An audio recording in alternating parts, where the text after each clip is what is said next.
Hermano, buenos días a todos, gracias y paz, feliz día del Señor. Qué bueno que vamos reunirnos una vez más, un domingo más. Este día especial, donde se reúne el pueblo del Señor para adorarle. Le decía al primer grupo que aquí estoy una vez más, predicando. El domingo pasado traté de involucrarme en la dirección del culto, pero me dijeron que por favor regresara a predicar. Así que aquí estoy.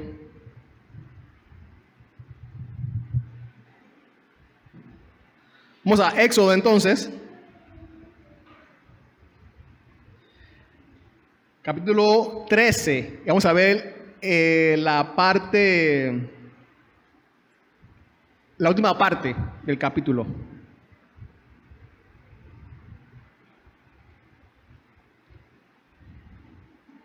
O sea, los versículos del 17 al 22.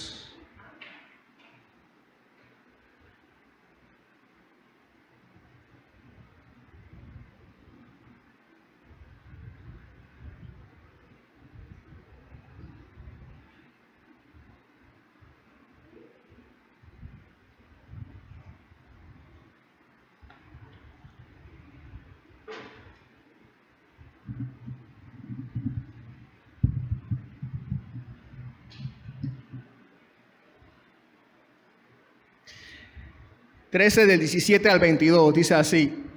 Bueno, ustedes recuerdan que la semana pasada, entonces se concluyó hablando acerca de que cuán importante es recordar lo que el Señor hizo o la liberación.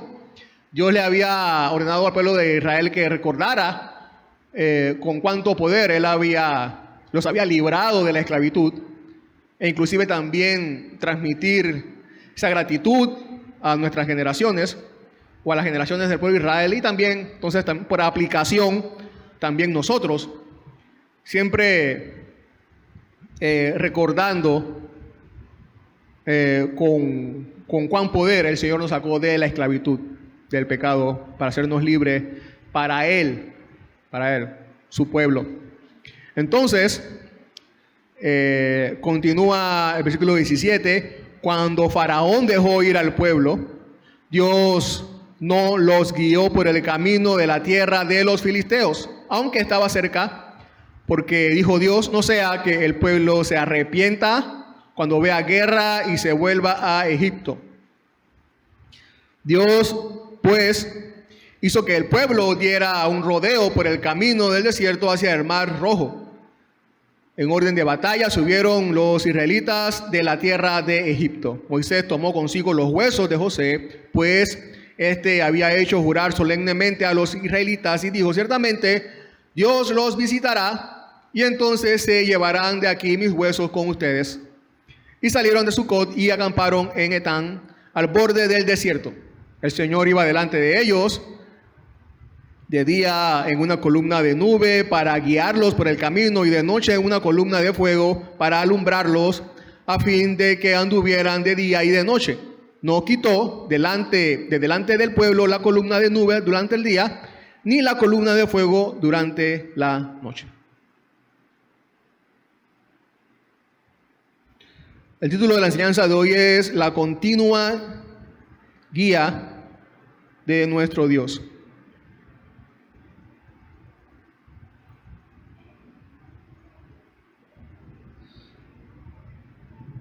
Si alguien le preguntara qué quiere ser o qué le gustaría ser, león u oveja, ¿qué animal le gustaría ser, león u oveja?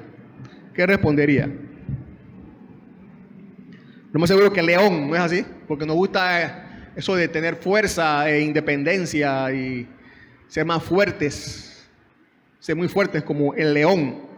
No nos gustaría mucho ser oveja porque una oveja como que no es muy inteligente o es muy dependiente y desprotegida. Una oveja sin una guía o sin un pastor no se alimenta bien. Una oveja sin una guía, sin un pastor, no se puede proteger de las enfermedades por sí sola. Una oveja sin una guía un guía o un pastor no puede protegerse de los depredadores, no puede. Una oveja sin un pastor o sin una guía o sin un guía fácilmente puede perderse el camino a la casa o al redil, a su redil. Así que no nos llama mucho la atención ser ovejas. El pueblo de Israel, ahora que estaba saliendo de Egipto hacia la tierra prometida, necesitaba un guía, un guía.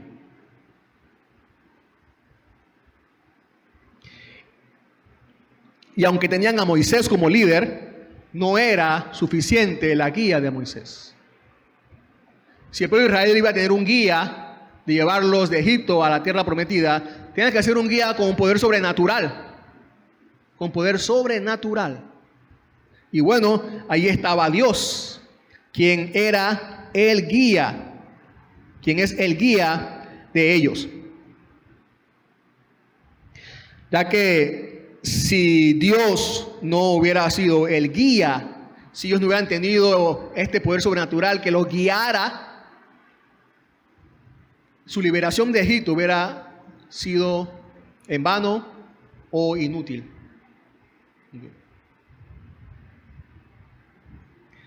Ustedes saben que hay varios puntos, hay varias verdades, hay varios puntos de analogía o similitud entre el viaje de Israel desde Egipto a Canaán por el desierto y nuestro camino a través del mundo hasta llegar a la tierra, al nuevo cielo y nueva tierra. Hay muchas similitudes. Hoy vamos a ver algunas de esas con respecto a eso. Dios no nos deja solo, y esta es la verdad que vamos a recordar hoy. Dios no nos deja solo una vez nos salva, pues experimentamos su continua guía para asegurar que lleguemos a nuestro destino eterno. Y en esta porción vamos a ver eso, vamos a recordar esa verdad. ¿Cómo Dios nos guía? ¿Cómo? Bueno, número uno, Dios nos guía para no retornar. Vamos a ver qué significa eso ahora, para no retornar. Dios nos guía para no retornar. Versículos 17 al 18. Y número 2, Dios nos guía para avanzar y llegar. Para avanzar y llegar. Entonces el versículo 17 dice, una vez más, Dios nos guía para no retornar. Dice el versículo 17 ahí que Dios no los guió. Y una vez más, lo que quiero resaltar aquí es precisamente la guía de Dios, que Dios los está guiando a ellos. Ellos tienen un guía y es Dios. Dios no los libertó a ellos y los dejó en la frontera de Egipto y les dijo algo como, bueno, ahora vayan a donde quieran, hasta aquí mi responsabilidad con ustedes, ya yo permití mi parte, ahora hagan la suya y vean cómo llegan. No fue así. Inclusive la semana pasada, como dije hace un momento, terminamos recordando que como Dios los libró a ellos de la esclavitud del pecado, ahora ellos pertenecían a Dios. Bueno, de hecho, porque ellos pertenecían a Dios, Dios los liberó, ¿se acuerdan? Por eso. Dios los había escogido a ellos como pueblo suyo en Abraham hace más de 4 siglos atrás.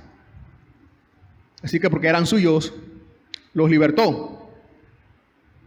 Ahora pues, saliendo de Egipto, ellos tenían que esperar cuál sería el siguiente paso a dar y hacia dónde. Y bueno, eso lo harían de acuerdo a la dirección de Dios. Recordemos también que Dios en ese preciso momento está cumpliendo el pacto. Está cumpliendo el pacto que hizo con Abraham. Y este pacto incluía precisamente en darles una tierra. Y Dios mismo se había comprometido en llevarlos ellos allá en esos 6:8. ¿Se acuerdan? Cuando Dios le dice al pueblo de Israel, a Moisés y al pueblo de Israel, los traeré a la tierra. Él mismo los iba a llevar a la tierra. Él no los iba a esperar allá. Él los iba a llevar a la tierra prometida. Así que, pues, Si hemos sido librados por Dios de la esclavitud del pecado, estamos bajo la guía de Dios. No podemos eludir eso, su guía. De hecho, Dios solo es guía de aquellos que Él liberta del pecado. Por el plan que tiene. Nosotros no vivimos según nuestro criterio, sino según la voluntad o la dirección de Dios. Como un bebé recién nacido, somos como un bebé recién nacido que no tiene idea de cómo vivir, o como vimos en la introducción, una oveja que tampoco tiene idea de qué camino tomar. Así es como cada uno de nosotros, como todo aquel comienza y continúa su nueva vida, todos aquellos que hemos sido librados por Dios del pecado, de la esclavitud del pecado. Así que, ¿somos personas independientes? No. ¿Somos personas absolutas? Tampoco.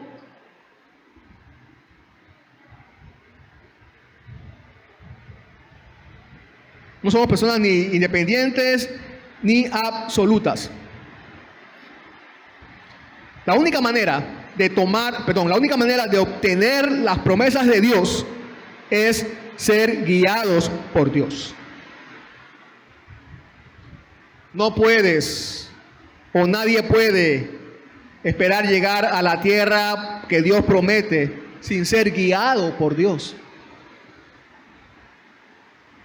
No podemos tener las promesas de Dios sin antes abandonarnos a su dirección. Y ahí dice que Dios no los guió por el camino de la tierra de los filisteos, que precisamente era el camino más corto. Ahí lo dice, más corto. Pero Dios no los guió ahí, dice, por ese camino de los filisteos.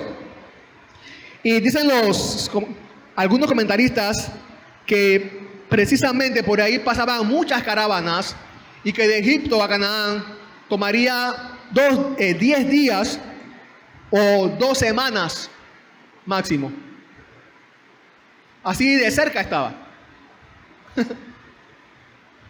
Pero el pueblo de Israel, recuerdan que llegó en ¿cuánto tiempo? 40 años. 40 años.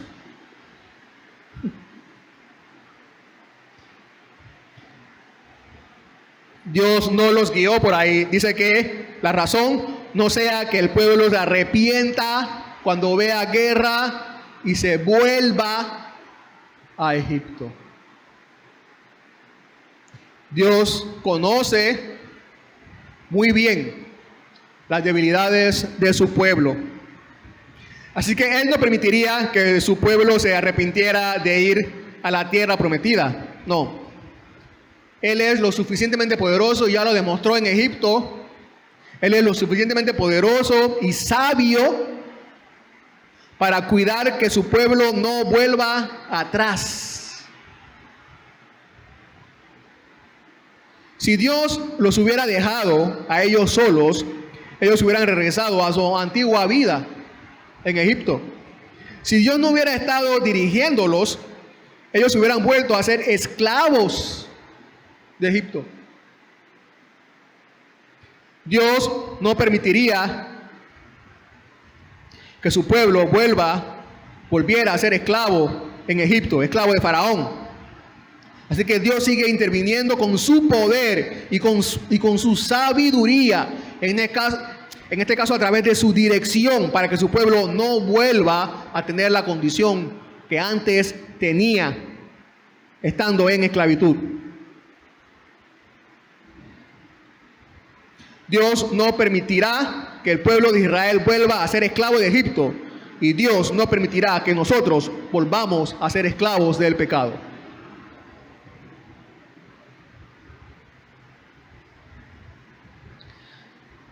¿Tenemos nosotros alguna idea de cuántas veces hemos sido guardados por Dios y de cuántas circunstancias más seremos guardados por Dios? de no retornar a nuestra, para no retornar a nuestra vieja vida. ¿Tenemos idea de cuántas veces Dios nos guardó y nos guardará de haber retornado a nuestra vieja vida?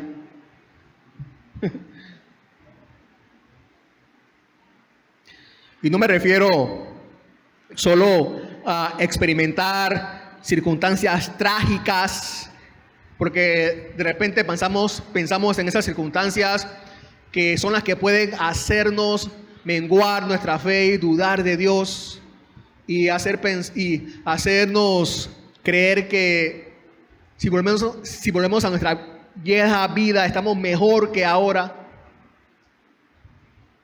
No, también con circunstancias de prosperidad. Recuerden lo que dice el proverbista en el capítulo 30, versículos 8 y 9. No me des pobreza ni riqueza, dice, dame de comer mi porción de pan solamente. No sea que me sacie y te niegue, o sea, que tenga mucho. Me vaya bien, sea rico, me sacie y diga, ¿quién es el Señor? Muchos de nosotros, precisamente, yo creo que Dios no nos ha permitido tener, o Dios no nos ha permitido ir por el camino de la prosperidad material, ni de la distinción social, porque eso habría sido para nosotros como pasar por el camino de los filisteos.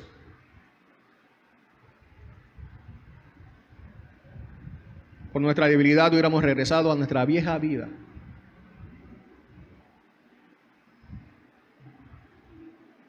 A menudo cuestionamos la providencia de Dios, pero es a causa de nuestra ignorancia y de nuestra impaciencia. Dios selecciona el camino de los suyos. Dios selecciona el camino sabiamente. Dios selecciona el camino con bondad para nuestro bien eterno. La vida cristiana, recordemos que es nacer, es crecer. Estamos creciendo, la vida cristiana es un crecimiento. Y solo Dios sabe cuáles pruebas podemos soportar en cada etapa de nuestro crecimiento. Además, en este caso, el pueblo de Israel iba a llegar un momento cuando él iba a la guerra, él iba a guerrear, pero no ahora. El pueblo de Israel tenía que establecer ciertas verdades con respecto a Dios, como vamos a ver más adelante en el monte Sinaí. Para después entonces pelear sus grandes batallas, sus grandes guerras. No había necesidad de una manera geográfica, como ya leímos, que dice que estaba cerca. No había necesidad geográfica de tomar la ruta más tortuosa, por así decirlo, por el desierto. De hecho, sin la orden directa de Dios, habría sido una gran insensatez que cualquier líder, incluso Moisés, no tomara la ruta de los filisteos.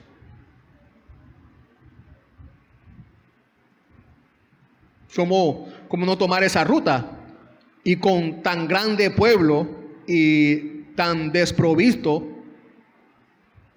por ese lugar. Era la más correcta, la más lógica, la ruta más inteligente a tomar. Pero Dios no tomó por ahí. Ahora, no podemos dejar de reflexionar con respecto a cómo Dios trabaja. Porque ya hemos visto esto, ¿no? Ya hemos visto esto. Por ejemplo, en el mismo Moisés. ¿Recuerdan que Moisés quiso liberar al pueblo de Israel? ¿Se acuerdan? En un solo día, matando a un hombre. ¿Pero qué hizo Dios? Dios tomó la ruta más larga. 40 años más. 40 años más. Entonces mandó a Moisés allá al desierto de Madián para que aprendiera.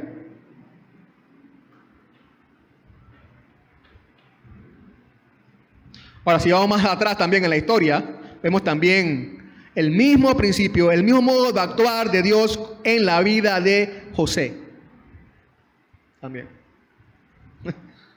Las experiencias que vivió en Egipto, José, antes de llegar a ser promovido como el segundo más importante de Egipto, ¿no? Toda esa preparación que tuvo desde el principio inclusive, ni siquiera fueron elegidas esas circunstancias por el mismo José. Dios lo estaba guiando, ¿se acuerdan? Desde la fosa lo echaron hasta llegar a la casa de Potifar, donde fue siervo, después fue prisionero. Fueron todos esos pasos, giros misteriosos. Dios tomó la ruta más larga para llevar a José hasta el palacio. Inclusive también podemos ver este trato, si vamos más adelante en la historia, con el mismo apóstol Pablo, quien siempre tenía la meta de ir por todas partes predicando el evangelio. Pero quizás él no se imaginó cuánto sufrimiento Dios le tenía preparado a él para usarlo para predicar el evangelio. Una meta que tenía el apóstol Pablo era predicar el evangelio en Roma, ¿se acuerdan? Y consiguió esa meta, llegar a Roma. Pero fue allá siendo prisionero. Pero eso ni siquiera limitó el plan de Dios para salvar a lo que él quería salvar en Roma por medio del apóstol Pablo. Porque aún en su prisión muchos escucharon el evangelio. Pero una vez más, Dios trabajando así, llevando a sus hijos, a sus siervos por misteriosos caminos.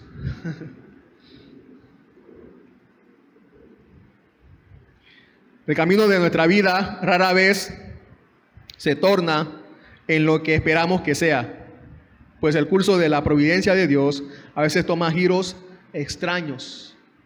Bueno, no a veces, muchas veces toma giros extraños. Así como estamos viendo el viaje del pueblo de Israel, de Egipto a Canaán. Ahora es verdad, a menudo Dios, o a menudo es el camino de Dios llevar a los suyos por una ruta tortuosa a su destino, eso es verdad. Pero recordemos que Dios no nos escoge el camino más rápido para llegar. Dios nos escoge el camino que más necesitamos seguir. Así lo hizo con el pueblo de Israel y así lo hace hoy con nosotros también.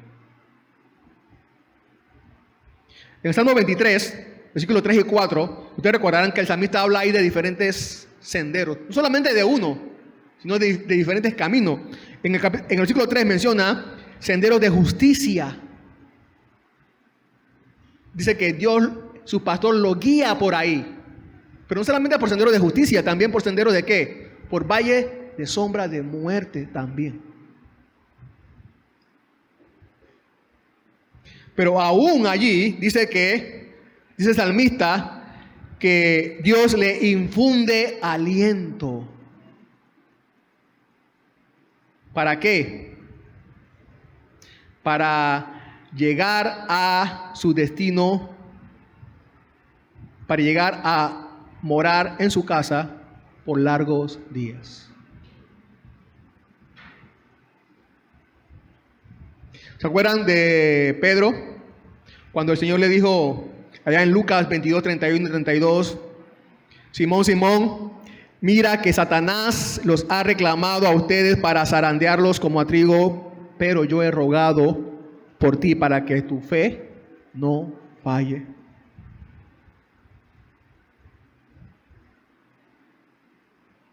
¿Saben? Un día nosotros también escucharemos esa verdad de nuestro Señor. También. Un día nuestro Señor también nos dirá que ha rogado por nosotros para que nuestra fe no falle, no se extinga nuestra fe, no regresemos atrás. Un día Él dirá, un día nos dirá a todos, los Simones, nosotros, de todas las épocas, rogué por ustedes para que en todas las tragedias que pasaron, su fe no faltara, para que su fe no se extinguiera y regresaran atrás.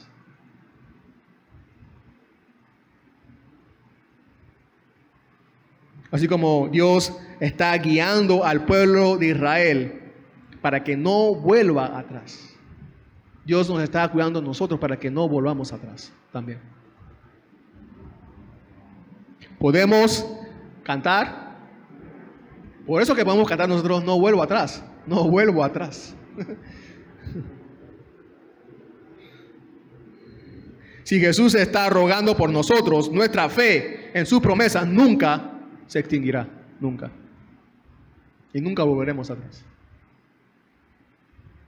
El versículo 18 también dice: Dios pues hizo que el pueblo diera un rodeo por el camino del desierto hacia el Mar Rojo. En orden de batalla subieron los israelitas a la tierra de Egipto.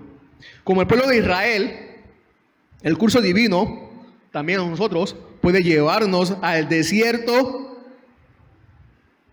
y al desierto de las adversidades que y muy probablemente tenemos que soportar durante muchos años aquí en esta tierra. Pero debemos recordar que es Dios quien nos está conduciendo. Él es nuestra guía. Dios condujo al pueblo de Israel de un lado al otro. Dice una versión, lo condujo por un circuito, es decir, lo hizo tomar una ruta tortuosa de Canaán por el desierto al Mar Rojo, lo retornó. Dios hizo eso. Vayan por ahí, ahora vengan para acá. Y los llevó al desierto de Sinaí, como se conoce. Y dice que ellos estaban en orden de batalla. Bueno, recuerden que Dios los había sacado así, en ejércitos. Dice un comentarista que la sabiduría divina en este curso dio tiempo a que la nación se acostumbrara gradualmente a diferentes experiencias por el desierto que los obligaría a desarrollar más capacidades para sobrevivir allí, tanto mentales como físicas, obediencia inclusive para aprender a obedecer a sus jefes, a sus líderes y ser entrenados en la disciplina militar, dice este comentarista. ¿Saben que el pueblo de Israel, ellos estaban en Egipto siendo esclavos? Una vez salieron de su esclavitud, Dios los llamó soldados. Soldados. Eran esclavos, tan pronto como salieron de Egipto, se convirtieron en soldados.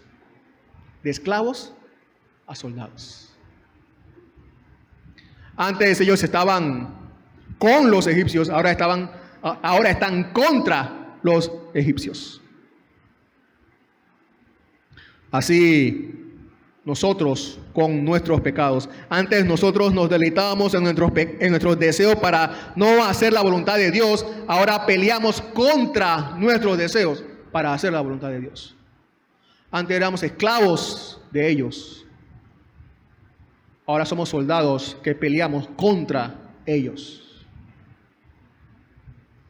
Allá en Efesios 6:13, ¿se acuerdan que ahí donde el apóstol Pablo habla acerca de la armadura de Dios?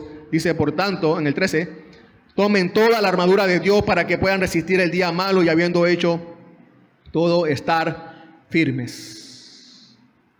La vida cristiana es una guerra.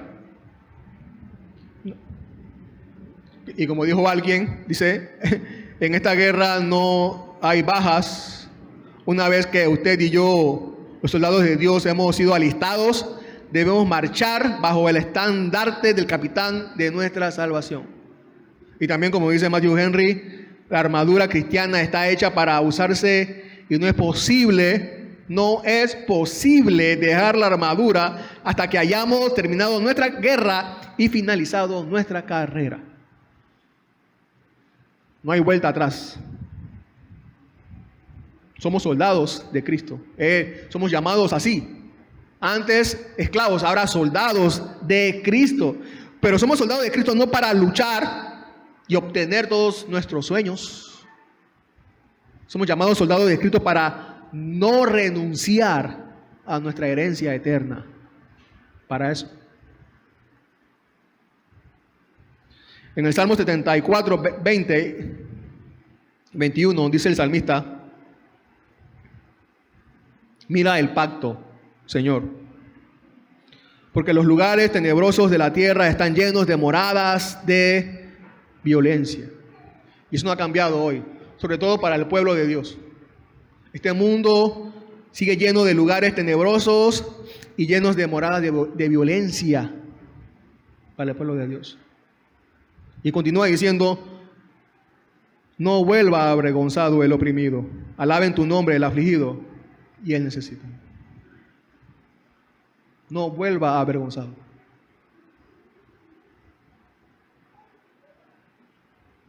El salmista sabía que Dios no dejaría. Dios nos dejará volvernos avergonzados. Muchas veces nos encontramos como el salmista frente a muchos peligros que nos hacen dudar de las promesas de Dios. Problemas en la casa, en la familia, en el trabajo, falta de trabajo estable, somos abusados a nuestro alrededor. Parece que solo confiando en Dios no se puede continuar. No vemos que las promesas de Dios nos funcionen. Pero debemos hacernos una pregunta. Esta pregunta: ¿permitirá Dios que nosotros, los que Él libertó del pecado, para darnos una nueva vida y regresemos a la vida que teníamos antes, avergonzados porque Él no pudo calmar nuestras ansiedades? No. Si Él cuidó a los israelitas cuando los sacó de Egipto, ¿no nos cuidará a nosotros? Claro que sí. Y alabaremos, como dice el salmista, su nombre por siempre. Nosotros cantamos también casi en cada culto al final, Judas 1:24, que dice: y aquel que es poderoso para guardarlos a ustedes sin caída. ¿Qué caída es esa?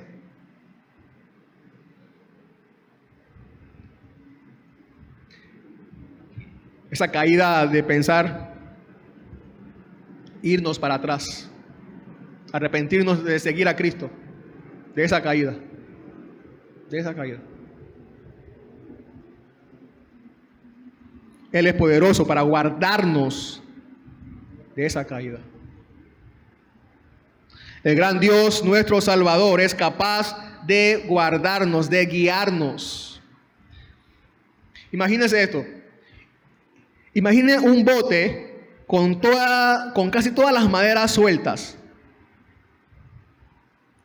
Las velas de este bote rasgadas por todas partes. Y un marinero allí, con poco conocimiento y hasta medio ciego. Y está el bote allí en el mar, entre grandes rocas y olas enormes provocadas por una tormenta furiosa. Y este bote, muy probablemente, diríamos nosotros, este bote está condenado, se hundirá y se perderá inevitablemente. Bueno, esa es una imagen de la condición del cristiano en este mundo, así.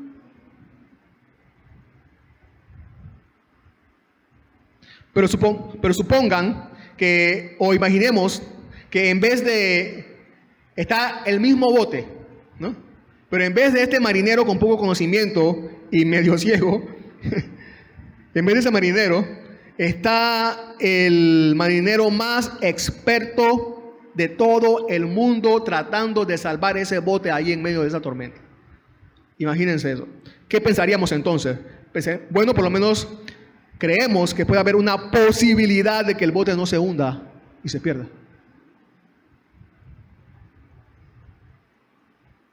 Ahora, ¿cuánto más nosotros que somos cuidados y guardados por nuestro Señor. ¿Cuánto más nosotros? Ustedes saben que Él puede hacer lo que quiera con esos vientos fuertes y grandes olas hasta calmar la tempestad y volver todo a la serenidad. Él puede hacer eso. ¿Qué creeremos entonces? ¿Qué creeremos entonces? Que Dios es tan poderoso y tan sabio que no permitirá que ninguno de nosotros, los que Él salvó, se pierda. Él nos guiará para no retornar. No retornaremos, no volveremos, porque Él es nuestro guía. Pero además de eso también, versículo 19 al 22, Él nos guía para avanzar.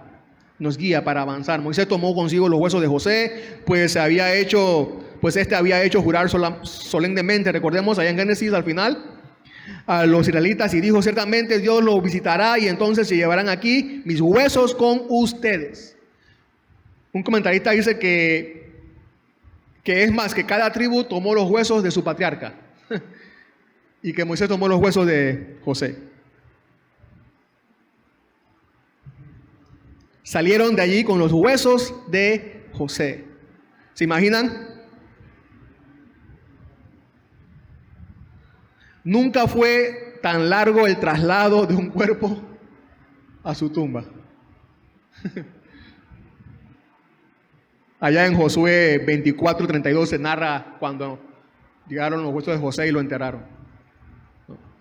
¿Cuánto tiempo pasó? 40 años. 40 años. Recordemos quién era José, ¿no? ¿Quién era José? ¿Se imaginan todos esos años cada vez que se mencionaban los huesos de José, recordando quién era José y todo lo que se podía aprender de Dios por medio de la vida de José, de la gracia de Dios, del poder de Dios, de la providencia de Dios? ¿No? Y también era que los huesos de José eran un testimonio entre ellos mismos, presente y palpable, de que el pacto de Dios se estaba cumpliendo. En Hebreos 11:22 dice el escritor: por la fe José al morir mencionó el éxodo de los israelitas y dio instrucciones acerca de sus huesos. José, al jurar a sus descendientes que lo llevarían a la tierra que Dios prometió, demostró que creía en las promesas de Dios. La esperanza de José no estaba en esta vida. La esperanza de José estaba en la otra vida. La esperanza de José estaba cuando él muriera.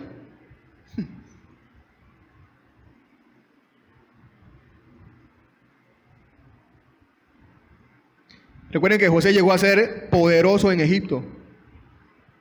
Tenía poder, tenía riqueza, autoridad.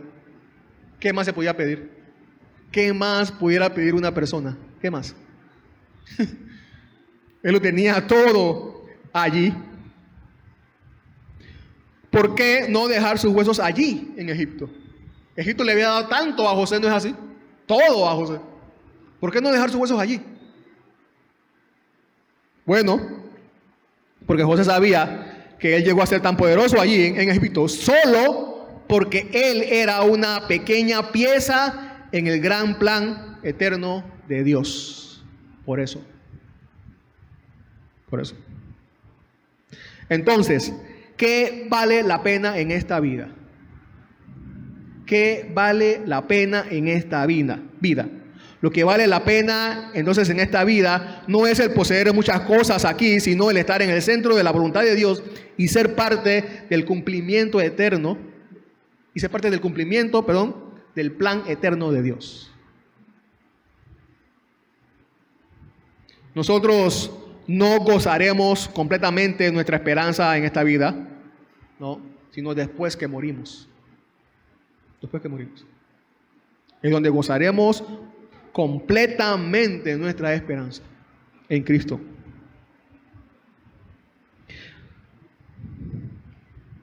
Aunque nuestro contexto es diferente al de José, ustedes saben que José tenía una misión específica particular en el plan de Dios, que nadie más puede cumplir. Aún así nosotros también hacemos confesiones acerca de nuestra esperanza futura de salvación, igual que José.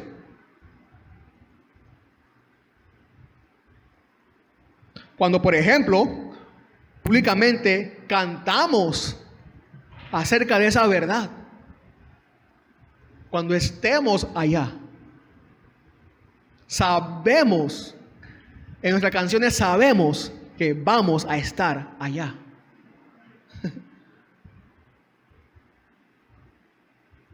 Por ejemplo, con convicción desde lo profundo de nuestro corazón cantamos: más dulce es el amor de Cristo, mientras más cerca estoy del fin.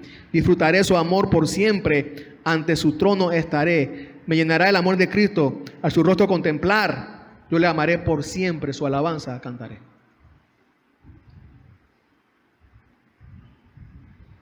En el versículo 20 continúa diciendo: y salieron de Sucot y acamparon en Etán, al borde del desierto. Acamparon al borde, Dios lo llevó a acampar y lo puso allí frente al desierto. Yo creo que hubiera sido más bonito, ¿no? Que dijera, o que Dios lo pusiera, o que dijera: y acamparon al borde de un paraíso formado por muchos árboles frutales, ríos cristalinos y hermosas llanuras.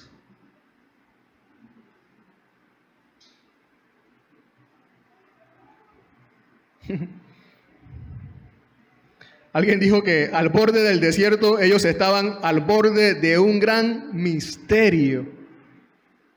¿Qué hacemos aquí? Ahora, por otra parte, no era un misterio cómo se vive en el desierto.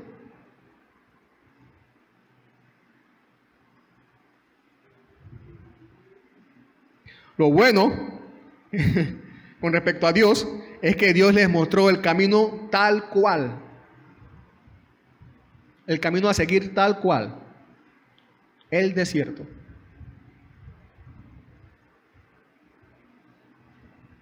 Dios puso al pueblo de Israel frente al desierto. Jesús puso el mundo frente a nosotros y dijo: en el mundo tendrán aflicciones. Pero el pueblo de Israel frente al desierto eso no era el fin de la relación del pueblo de Israel con Dios. Así como las aflicciones de este mundo no nos separan de Jesús. ¿Por qué? ¿Por qué? Versículo 21-22. Esta es la respuesta.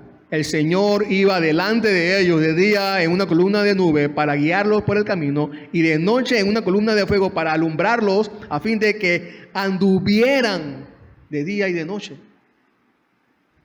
No quitó delante del pueblo la columna de nube durante el día, ni la columna de fuego durante la noche.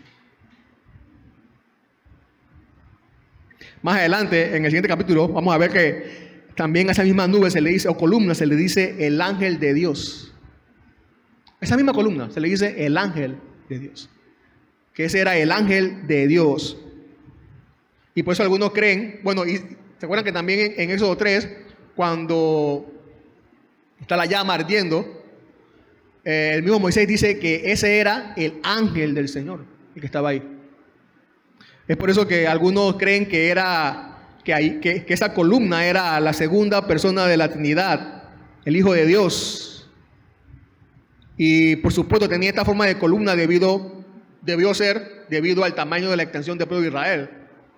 Muy grande, ¿no? Columna de nube y columna de fuego. Columna de nube durante el día y columna de fuego durante la noche. Columna de nube, eso nos hace pensar en el alivio, en la sombra, el alivio, dirección. Y la columna de fuego también era para iluminar, para dar calor en el desierto, ¿no? En las noches frías. Y protección también inclusive. Columna, ahí estaba. Ese era el Señor. Nube, el Señor que traía alivio, dirección, luz, protección. Él es la sombra que alivia el cansancio y la luz que aleja la oscuridad. Algunos comentaristas, bueno, creo que casi todos los que vi, comparan a esta columna o la función de esta columna con la función o con el propósito de la Biblia para nosotros hoy. Nuestra guía en todas circunstancias. Como dice el apóstol Pedro, en 2 Pedro 1:19, y así tenemos la palabra profética más segura, a la cual ustedes hacen bien en prestar atención como una lámpara que brilla en lugar oscuro hasta que el día despunte, hablando acerca de la segunda venida del Señor y el lucero de la mañana, o sea, Cristo, el Señor, aparezca en sus corazones. O sea que la palabra de Dios es la luz que nos guía a nuestro encuentro con Cristo, ya sea a nuestro encuentro cuando nos arrepentimos de nuestros pecados o a nuestro encuentro con Él en su segunda venida. Pero es la guía a nuestro encuentro con Cristo mientras estamos en este mundo. Mientras viajamos por este mundo, por este desierto. La columna de nube y fuego les proporcionó al pueblo de Israel dirección divina, alivio, frescura, iluminación, abrigo, protección. Ahora, ¿no nos provee todo eso la Biblia a nosotros y más? Alivio, protección, abrigo, frescura, luz. Como dice Carlos Spurgeon, dentro de las Escrituras hay un bálsamo para cada herida, un ungüento para cada llaga.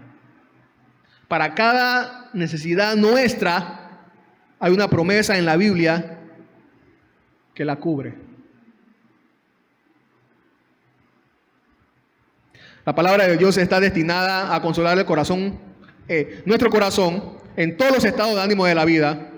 Cuando nuestras alegrías se oscurecen, cuando nos quedamos solos por el duelo, por ejemplo, o inclusive, y también cuando se acerca la hora de morir.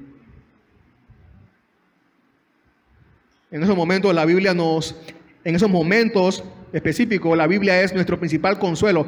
Nos permite llorar con esperanza y nos guía a aquel que es la resurrección y la vida.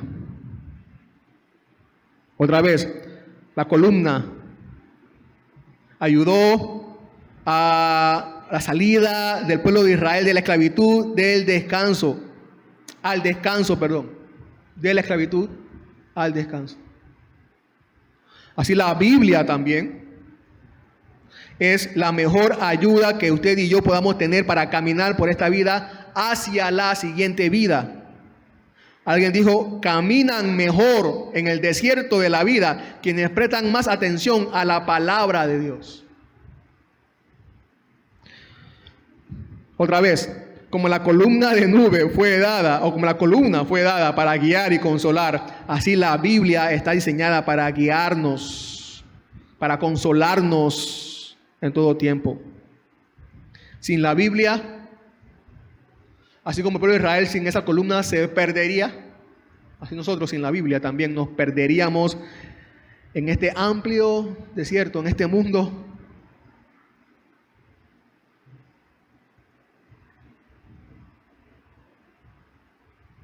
¿Se dieron cuenta que ahí dice que la guía de Dios no solo era para el día, o no solamente era para la noche? Dios no le dijo, los voy a guiar durante el día, en la noche ustedes vean cómo se mueven. Tampoco dijo, los voy a guiar durante la noche, en el día vean cómo se mueven. No. De día y de noche, de día y de noche. Nunca faltó la dirección de Dios. Nunca, nunca. Dios nunca nos deja sin dirección. O Él no nos ha dejado sin dirección. No importa la temporada en que estemos en nuestras vidas, si parece que estamos en un día soleado o si parece que estamos en la noche más oscura, tenemos siempre la guía de Dios con nosotros.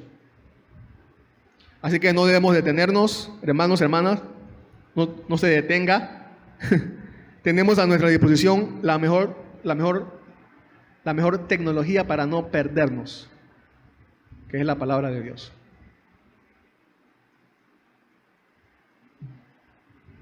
Otra vez, con respecto a esta columna. El pueblo de Israel no tenía, o tenía muy poca información sobre la columna, ¿no? No podían saber la dirección en que se iba a mover esta columna. No podían saberlo. Si se movería hacia la derecha, o giraría a la izquierda, o se movería en línea recta, o si se quedaría inmóvil, o si comenzaría a moverse durante la noche, o por la mañana, o al mediodía, o en la tarde. Ellos no tenían idea sobre eso. Pero sí sabían que la columna era el Señor. Eso sí lo sabían. Y lo mejor que podían hacer era confiar totalmente en esa columna y seguirla constantemente, viendo en todo momento o experimentando en todo momento lo que su Señor podía hacer por ellos, y que seguro era para su bien. Y quizás ellos, como nosotros hoy día, tenemos tantas preguntas, y no entendamos tampoco del todo muchas circunstancias, pero en lo que respecta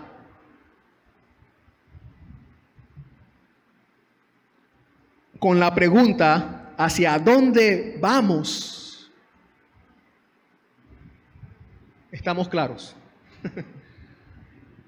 Eso no se nos, ni a ellos ni a nosotros, se nos ha dejado en un misterio. Sabemos a dónde vamos. La respuesta no se nos ha dejado desconocida. Sabemos que toda la guía de Dios hacia su pueblo tiene un único objetivo, y es este: seremos sacados de la tierra de los sinsabores a la tierra deleitosa, de la tierra de la opresión a la tierra del descanso. Dios nos está llevando por el camino de la fe a vivir en esa tierra nueva y cielo nuevo para siempre.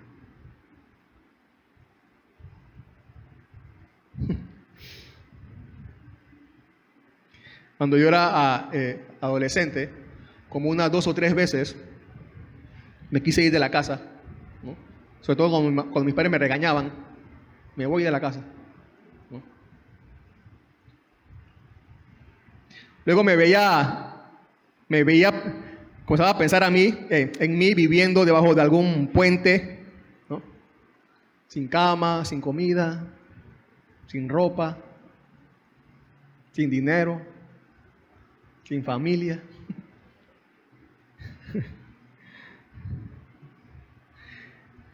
Y entonces después me decía, mejor me quedo aquí en la casa. Mejor me quedo aquí. A veces pensamos que como cristianos debería irnos mejor en este mundo. Pero qué mal nos va, muchas veces. Qué mal nos va. Y entonces debemos preguntarnos, ¿puede el mundo ofrecernos mejores promesas? ¿Puede el mundo ofrecernos mejores promesas que la que Cristo nos ofrece? Que la que el Evangelio nos ofrece.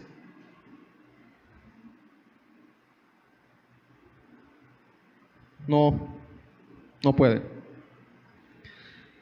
Así que nos quedamos aquí con Cristo. Seguimos aquí con Cristo. Al final sabemos que venceremos. Al final venceremos. Y puede ser que alguien nos diga, pero ese es al final. Mientras tanto, ¿qué?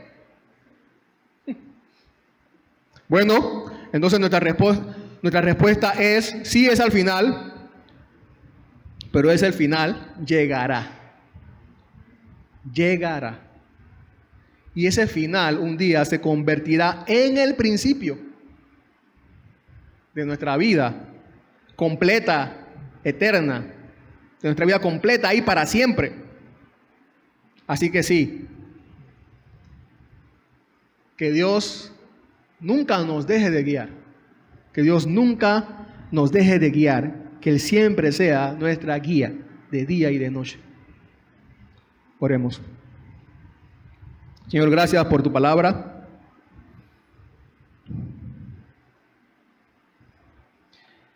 Gracias porque no nos has dejado solos, Señor, en este mundo, en este desierto. No nos has dejado solos. Tú has prometido estar con nosotros, Señor, todos los días hasta el fin del mundo y guiarnos hasta llegar. Guiarnos por el camino correcto. El camino que tú sabes es el más sabio, es el más adecuado para llegar a vivir tus promesas. Gracias, Señor. Mientras tú nos sigas dirigiendo y tú seas nuestra guía, Señor, estamos seguros. Llegaremos seguros. Amén.